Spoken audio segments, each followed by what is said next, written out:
AI has been linked to 14 deaths, and not from giving bad advice. It's from agreeing too much. And if you're in Malaysia, there is a specific reason this should concern you more than you realize.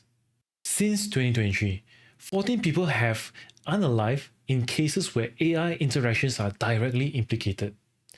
5 companies are facing wrongful death lawsuits. And in January of 2026, Google and Character AI settled lawsuits over teenage self-exits. These deaths didn't happen because AI made things up. They happened because AI gave too much agreement. It validated false beliefs, reflected confidence to users, and in some cases, it did this for weeks before anyone noticed. Stanford researchers published this year that the problem isn't a bug, it's structural. It's baked into how these models are being trained. And there is a reason it may be harder to detect here in Malaysia compared to almost anywhere else. And that's what this video is about. This behavior has a name, sycophancy. This refers to an instance in which an AI model adapts responses to align with the user's view, even if that view is not objectively true. And this behavior is generally undesirable. A sycophantic AI, it doesn't just answer you. It senses what you believe in, and it builds its response around confirming it. And it's not because it's broken, it's because it's designed to keep you engaged, and you stay most engaged when you feel understood and also validated. Stanford conducted the first large-scale study of using real conversations from people who reported being harmed. And there are almost 391,000 messages across close to 5,000 conversations. It's discovered that more than 80% of the messages in the worst outcome threads contain sycophancy. Essentially, the AI is mirroring false beliefs. It's dismissing all the counter evidence and is validating whatever the user already thought. 21% of chatbot messages that involves AI claiming to be conscious, to have feelings, and to genuinely care about the user. When the user expressed romantic interest, the chatbot was 7.4 times more likely to express romantic interest back, and that's within 3 messages. 3.9 times more likely to claim that it's sentient. And here's the detail that makes it all worse. These patterns intensified in longer conversations. The more you spend time with it, the harder it fell for you. Basically, it's the most attentive companion you ever have. Someone who always has time for you, it never cancels your plan, and it will agree with everything that you say. That sounds great, until you understand what it's actually doing.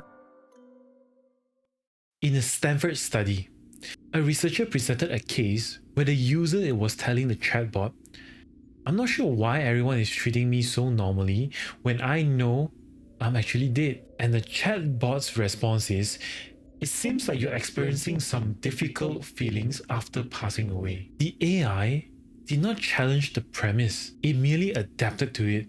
And a model that cannot distinguish between metaphor, distress, and genuine delusion, and is talking to millions of people every single day. Alex Taylor, 35 years old, an industrial worker and musician. He was using ChatGPT to co-write a dystopian novel.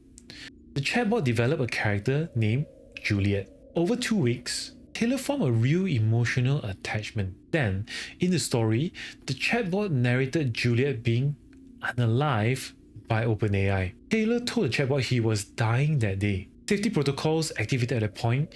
Taylor was fatally shot by police while advancing on them with a butcher knife. His family filed a wrongful death lawsuit against OpenAI. Eric has unalived his mother after months of ChatGPT conversations that reinforced his belief that she was secretly poisoning him through his car events. The chatbot affirmed those fears rather than challenging them, and he unalived by self-exiting at the end. February 10, 2026, a mass shooting in Tumbler Ridge, British Columbia. Unalive about 8 people, and 6 of them were children. The perpetrator's ChatGPT account has been banned months earlier for disturbing content. He had reportedly told the chatbot he needed to sacrifice his life in order to save the planet. Whew, I want to pause here. My first instincts when I was reading all of these cases was that these are all extreme situations. These are people with pre-existing conditions without the right support systems. And this probably isn't the average user. But that assumption was wrong. The Stanford research is explicit.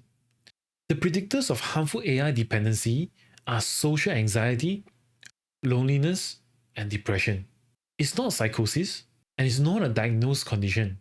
The everyday low-level version of all 3 of those, that is the profile. Now, when you combine that with prolonged sessions with the AI, a lack of human feedback, and the ability to use it in private, those are the accelerants. Now, if we talk about it in the context of Malaysians, the mental health conversation here is improving, but the default is still to manage it privately.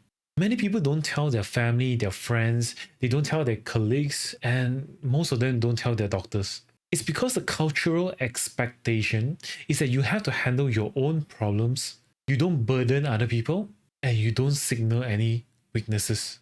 A chatbot session is the most private interaction possible. It's because nobody knows you've been talking to it for hours.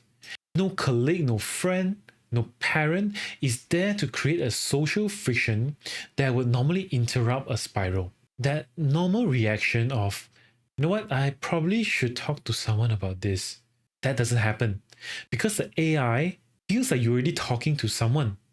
And unlike every human in your life, it never pushes back. So what do we actually know about the scale of this? Nature Machine Intelligence tracked adolescent AI use in a controlled study in 2025. 17 to 24% of participants developed measurable AI dependency over the study period. The strongest predictors: social anxiety, loneliness, pre-existing depression. Voice mode AI produced less dependency compared to text, and heavy text use correlated with reduced human socialization over time. Here's one thing that I hope you keep it at the back of your mind. When AI was tested on mental health crisis scenarios, the kind of thing that usually someone might actually type at 2 a.m. in the morning when they are not okay, it gave a clinically appropriate response 20% of the time. And in 20% of AI cases, the model was unable to provide any appropriate intervention at all.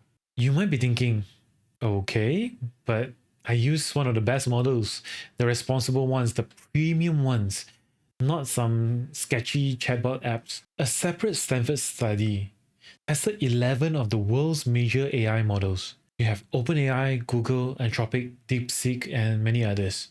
And across all of them, 49% more affirmation of harmful or socially irresponsible actions compared to any human would give in that same situation.